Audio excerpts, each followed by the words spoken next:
नमस्कार दोस्तों, ओम गणेशाय नमः। आप सभी का स्वागत है आज की इस महत्वपूर्ण वीडियो में। आप सभी को इस बात से अवगत करा दे कि महाबली हनुमान जी अपने भक्तों को बहुत ही प्रेम करते हैं और जो उनके सच्चे भक्त होते हैं उनकी जिंदगी में कभी कोई संकट नहीं रहने देते हैं। जब महाबली हनुमान जी प्रसन्न होते हैं तो अपने भक्तों को कोई ना कोई संकेत अवश्य से देते हैं जिनका उनका कल्याण हो सके, और अगर भक्त उनके संकेतों को नजरअंदाज कर देता है तो फिर उनके जीवन में कभी बदलाव नहीं होता है।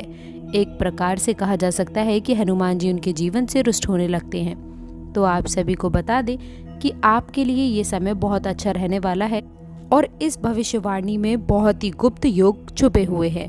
दोस्तों, आखिरकार आपने अपने जीवन में क्यों इतनी परेशानियां झेली हैं?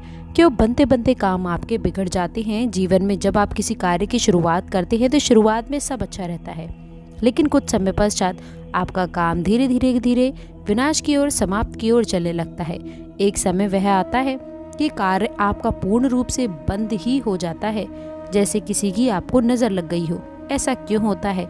जब भी आप अपने जीवन काल में किसी से कुछ उधार लेते हैं, कर्जा लेते हैं, तो कभी भी आप उस कर्जे को आसानी से चुकाने की स्थिति में नहीं आ पाते, या तो आप उसे चुका ही नहीं पाते हैं, और या फिर उस कर्ज को चुकाने में इतना लंबे समय व्यतीत कर देते हैं कि आप लोगों को बड़ा ही पछतावा होता है, अपनी कीमती चीज हाथ से गंवानी पड़ती है।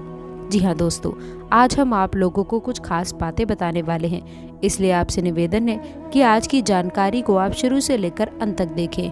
दोस्तों, तो चलिए अब बिना देरी किए हुए वीडियो को शुरू करते हैं और जानते हैं आपकी कुछ खास और विशेष बातों के बारे में। दोस्तों, इन 7 दिनों में उपलब्धियां आना शुरू होने वाली हैं, बड़ी खुशखबरी आपको मिलने वाली हैं। आप सभी को भी बता दें, इस खुशखबरी के साथ साथ आज के दिन में आप लोगों के जीवन काल का सबसे बड़ा खुशखबरी के योग बने हैं, क्योंकि दोस्तों आपका भाग्य बदलने से किसी का बाप भी अब नहीं रोक सकता है। दोस्तों, कोई भी चाहे कितना भी जोर क्यों ना लगा ले, कितनी भी ताकत क्यों ना लगा दे, लेकिन आप सभी को बता दे, भगवान का लिखा कोई भी नहीं मिटा सकता है। याद रखिए कि भगवान धीरे धीरे करके ही सही, पर आपकी किस्मत का फल आपको अवश्य देते हैं। आपसे आपका भाग्य की सबसे बड़ी खुशखबरी अब आपको मिलने वाली हैं। जी हाँ दोस्तों, क्योंकि ये समय आप लोगों के लिए बहुत खास है। करोड़ों के मालिक आप बनेंगे, राजा बन जाओगे आप। दोस्तों, आप सभी को हम इस बात से भी अवगत करा दें कि भगवान की लीला का आशीर्वाद आप लोगों के जीवन में पड़ेगा और आप धन्य होने वाले हैं। दोस्तों, आप सभी को ये भी बताना चाहेंगे कि आपने एक कहावत तो सुनी ही होगी कि कर भला तो हो भला। जी हाँ दोस्तों, आपने अच्छे कर्म अगर किए हैं तो आपको उसका फल भी अवश्य मिलेगा। ये आपकी जीवन की बात है या आपके राशिफल की बात है। दोस्तों, आपकी जानकारी के लिए आपको बताना चाहती हूँ कि जीवन में होने वाला है बड़ा चमत्कार और आपके घर परिवार में आने वाली हैं खुशियाँ। जी हाँ दोस्तों, लेकिन आप सभी के जीवन काल में होकर रहेगा चमत्कार और आप बन जाओगे मालामाल। जिंदगी बदलनी है तो आज की इस जानकारी को आप शुरू से लेकर अंत तक देखें। तो दोस्तों, यदि आपको सचमुच में भगवान की मदद की आवश्यकता है, आपकी तकलीफें बहुत अधिक बढ़ गई हैं, पीड़ाएं बढ़ गई हैं, तभी आप इस चीज़ में आगे बढ़े और इस बातों में बताई गई विशेष तौर से इन बातों को आपको ध्यान में रखने की आवश्यकता है। दोस्तों, अब ध्यान से सुनिए कि ये साधनाएं आपको किस प्रकार से करनी है। असल में दोस्तों, इस साधना के 2 चरण रहने वाले हैं। एक चरण दोस्तों जो कि मंदिर में होगा और दूसरा चरण जो कि आपके घर में होने वाला है। तो दोस्तों, अब आप जिस भी मंदिर में जाएं, यहाँ पर ये साधना का एक चरण होगा। उस मंदिर में हनुमान जी की मूर्ति दक्षिण मुखी होनी चाहिए। जी हाँ दोस्तों, हनुमान जी का एक नाम दक्षिण मुखाय भी है, तो हनुमान जी का मुख दक्षिण दिशा की ओर होना चाहिए। ऐसे मंदिर में ही आपको जाना होगा।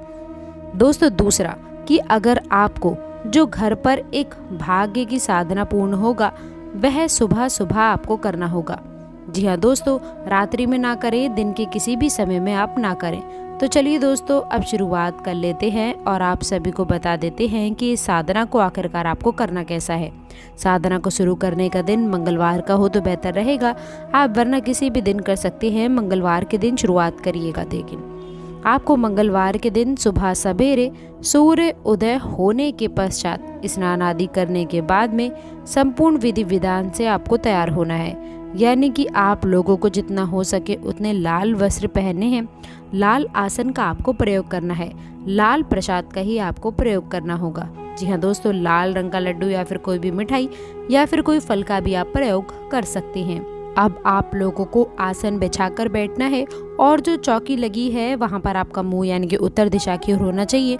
आसन दोस्तों जहाँ आप लगाएंगे, जहाँ पर हनुमान जी की मूर्ति या फिर फोटो रखेंगे, उसका मुख दक्षिण दिशा की ओर होना चाहिए।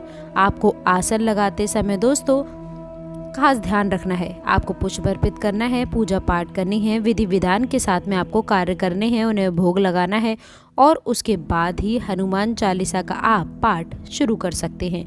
याद रखिएगा दोस्तों कि आप लोगों को हनुमान चालीसा का पाठ आपको 7 बार करना होगा। जी हाँ दोस्तों, हनुमान चालीसा में स्वयं ही ये चीज़ लिखी है कि जो 7 बार पाठ करे कोई, छूट है बंदी महासुख होए। यानी कि आपको 7 बार हनुमान चालीसा का पाठ करना है और उसके बाद जब आपका पाठ समाप्त हो जाए तो आप लोगों को एक बार बजरंग बाण का पाठ भी करना होगा। जी हाँ दोस्तों, बजरंग बाण में भी आप लोगों को ध्यान देने वाली कुछ बातें रहने वाली है जो कि आपको शायद कोई भी नहीं बताएगा, लेकिन हम आप लोगों को बता रहे हैं क्योंकि ज्ञान यदि अधूरा रहा तो वह बहुत ही ज़्यादा खतरनाक हो सकता है। तो जब आप बजरंग बाण पढ़ेंगे तो उसमें देखेंगे कि हनुमान जी को शपथ दी जा रही है प्रभु श्री राम की, यानी कि एक भक्त को उसके भगवान की शपथ दी जा रही है।